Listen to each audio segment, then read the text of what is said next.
நிகழ்தகவு. ஆட்டு கொட்டகையில் எரிந்து கரிக்கட்டையாக கிடந்த இளைஞர் மர்ம மரண வழக்கில் காதல் ஜோடி அரெஸ்ட். இரும்பு ராடால் அடித்து கொன்றுவிட்டு பெட்ரோலை ஊற்றி எரித்த கொடூரம். கொலையாளிகளை போலீசார் மடக்கி பிடித்தது எப்படி? கொடூர கொலைக்கு பின்னணி என்ன?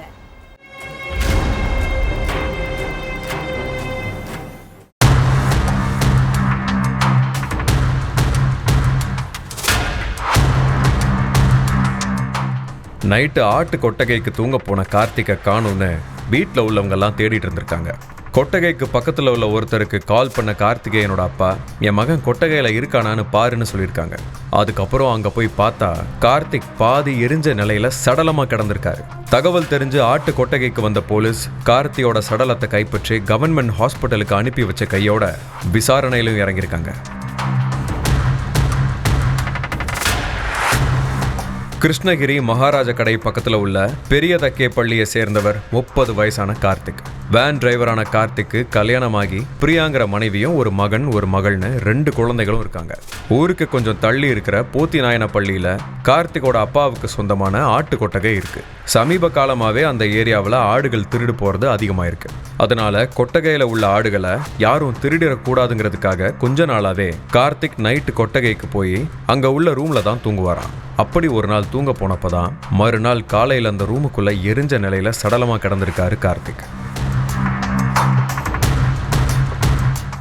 கார்த்திக் பக்கத்துல அவரோட செல்போன் லேப்டாப்பும் எரிஞ்சு கிடந்திருக்கு. அதனால செல்போனையோ இல்ல லேப்டாப்பையோ சார்ஜ் போட்டப்ப மின்கசிவு ஏற்பட்டு ஃபயர் ஆகிருக்குமோன்னு போலீஸ் முதல்ல சந்தேகப்பட்டாங்க.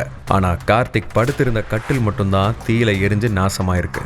கட்டில், செல்போன், லேப்டாப் தவிர ரூம்ல வேற எங்கேயுமே தீ பரவல. தீ விபத்து ஏற்பட்டிருந்தா ரூம் ஃபுல்லாவுமே தீ பரவிருக்குமே, அது எப்படி கட்டில் மட்டும் தீயில எரிஞ்சு சாம்பல் ஆயிருக்குன்னு போலீஸ்க்கு ஒரு டவுட் வந்திருக்கு.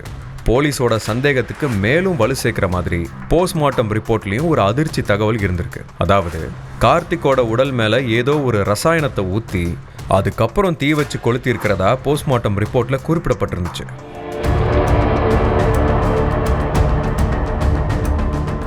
அப்போ கண்டிப்பா யாரோ நைட்டு நேரத்துல வந்துதான் கார்த்திகை கொன்னு எரிச்சிட்டு போயிருக்காங்கன்னு போலீஸ் முடிவு பண்ணிட்டாங்க.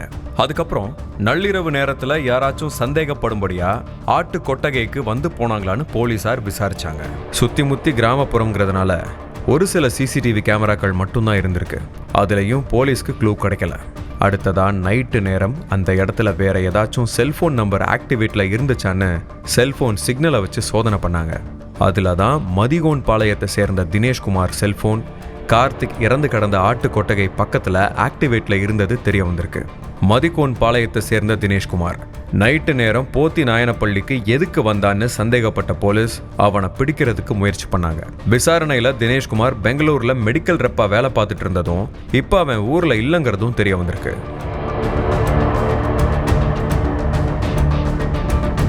போலீஸ் தேடுறது தெரிஞ்ச தினேஷ்குமார் தலைமறைவாகிட்டான்.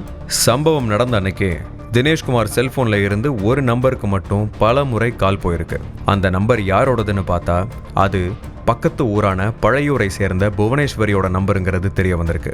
அதுக்கப்புறம் புவனேஸ்வரியை பிடிச்சு போலீஸ் விசாரணை பண்ணியிருக்காங்க. அதுல தினேஷ்குமாரும் புவனேஸ்வரியும் காதலர்கள்ங்கிறது தெரிய வந்திருக்கு. இதுக்கு இடையில ராயக்கோட்டை சாலையில உள்ள ஒரு மெடிக்கலுக்கு வந்த தினேஷ்குமாரை போலீஸ் மடக்கி பிடிச்சு அரெஸ்ட் பண்ணிட்டாங்க. அதுக்கப்புறம் அவங்க கிட்ட விசாரணை நடத்தினாங்க. நைட்டு நேரம் ஆட்டு கொட்டகை கிட்ட எதுக்கு போனேன்னு கேட்டதுக்கு நான் அந்த வழியா சும்மா போனேன், மத்தபடி எனக்கு வேற எதுவும் தெரியாதுன்னு சொல்லியிருக்கான். ஆனா போலீஸோட கிடுக்குப்படி விசாரணையில தான் எல்லா உண்மையும் வெளியே வந்திருக்கு. கார்த்திக்கும் புவனேஸ்வரியும் பக்கத்து ஊர்க்காரங்க. அப்படி 2 பேருக்கும் இடையில பழக்கம் ஏற்பட்டு நாளடைவில் அது காதலா மாறி இருக்கு. ஆனா இவங்க காதல் கல்யாணத்துல முடியல. கார்த்திக் பிரியாவை கல்யாணம் பண்ணிட்டு 2 குழந்தைங்களோட வாழ்ந்துட்டு இருக்காரு.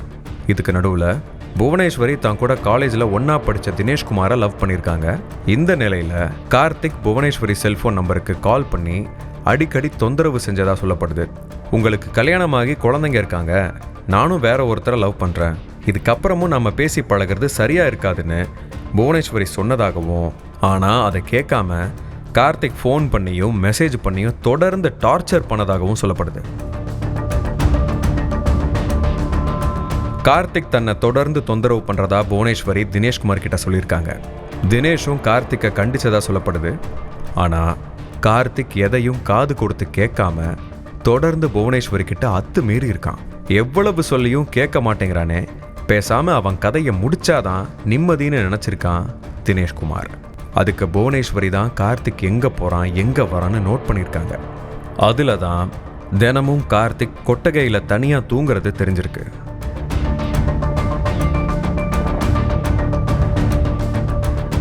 அப்போ கொட்டகையில வச்சு கதையை முடிக்கிறது தான் நல்லதுன்னு நினைச்ச தினேஷ்குமார் நடு ராத்திரி 2 மணிக்கு கொட்டகைக்கு போய் கட்டில்ல படுத்திருந்த கார்த்திக்கை இரும்பு ராடாலே அடிச்சு கொண்டிருக்கான். யாருக்கும் சந்தேகம் வரக்கூடாது, கைரேகை எதுவும் பதிஞ்சிடக்கூடாதுங்கிறதுக்காக கார்த்திக் மேலையும் பக்கத்துல இருந்த செல்போன் லேப்டாப் மேலையும் பெட்ரோலை ஊத்தி கொளுத்திட்டு அங்கிருந்து பைக்ல தப்பிச்சு போயிருக்கான்.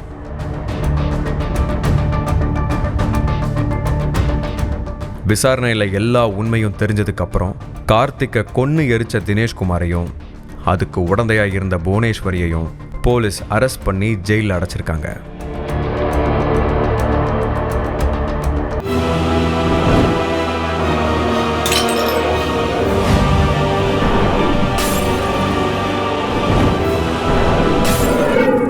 நிகழ்தகவு